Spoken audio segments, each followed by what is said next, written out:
the kind of escalation that could trip or trigger into it is something the Middle East has never experienced before, which is a multi-front air war that would open fronts between Israel and Lebanon, Israel and Syria. The Houthis would launch, and the main event, of course, would be an Israeli-Iranian strike and counterstrike in which the U.S. could easily be drawn into. We can consult Aaron David Miller, who's a former Middle East negotiator, coming to us now live from the other side of the Atlantic in the United States. Welcome to you, Aaron. Welcome back.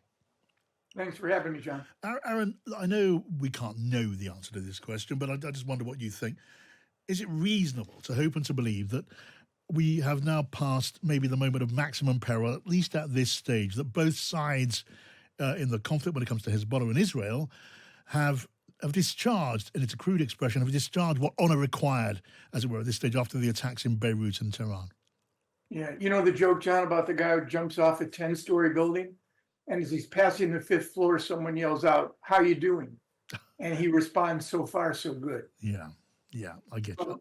Yeah, the takeaway here, a couple takeaways. Number one, I think it's fundamentally clear that neither Israel nor Hezbollah, nor Iran for that matter, wants the kind of escalation that could trip or trigger into it is something the Middle East has never experienced before, which is a multi-front air war that would open fronts between Israel and Lebanon, Israel and Syria.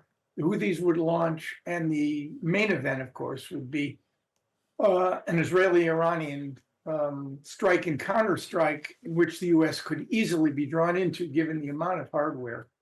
Almost 2 carrier strike groups now in the Gulf of Oman, plus a nuclear-powered submarine and a lot of advanced fighter aircraft. So takeaway here is that Hezbollah felt the need to respond for the Israeli assassination of Fuad Shukr, who was very close to Hassan Nasrallah. The Israelis chose to preempt. They had information, presumably 48 hours before they struck, that Hezbollah was going to launch an attack designed not just to impact the north, which would sort of de rigueur, but to target at least one intelligence and military facility in the Tel Aviv area. So both sides restrain themselves, both geographically and in terms of the character of the response. Both sides claim success. And I think it reflects, again, that neither Hezbollah nor Israel wants a major Israeli-Lebanese confrontation right now. Will it hold good? You know, Middle East's been living on the knife's edge for months now. Had you told me that since October 8th, when Hezbollah opened the axis of resistance front against Israel, that basically we would not have had a major escalation? This is the 11th month of the war. Yeah. And both sides, all sides, at least on the northern front, including Iran and the U.S., has managed to avoid a major confrontation.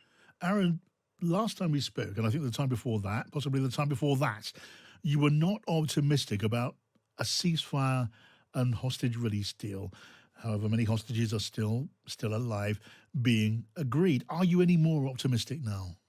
I've always argued that I think a deal, and let's be clear what I mean by that, it's a 3-phased arrangement, an Israeli proposal which the U.S. articulated and ensconced in the UN Security Council resolution.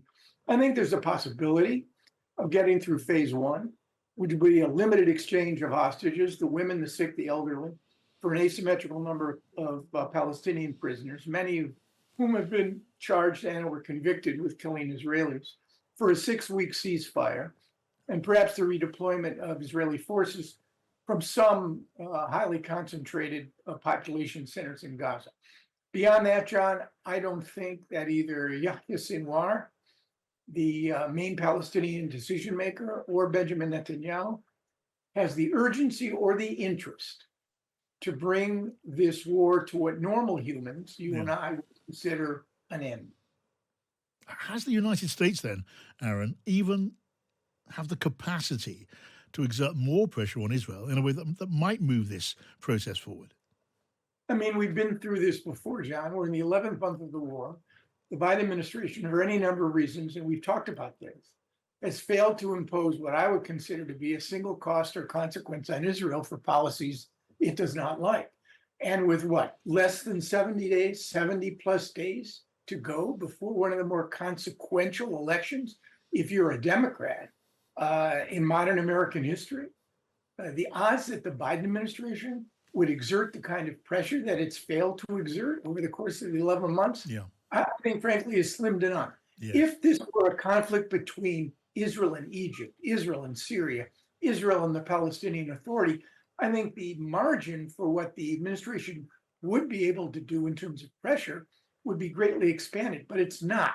And I have to keep reminding myself of this. It's a conflict between the most extreme right-wing government in the history of the state of Israel, to be sure, and an organization which the U.S. has classified as a foreign terrorist organization and is sanctioned by statute, which holds hostages and seeks the replacement of Israel with an Islamic State. So I think Israel's margin for maneuver, because of that Hamas reality, has expanded, and America's margin for pressure, lo these many months, has contracted. All right, Aaron, as always, really good to get your thoughts. Thank you, Aaron. David Miller there, former Middle East negotiator for the United States.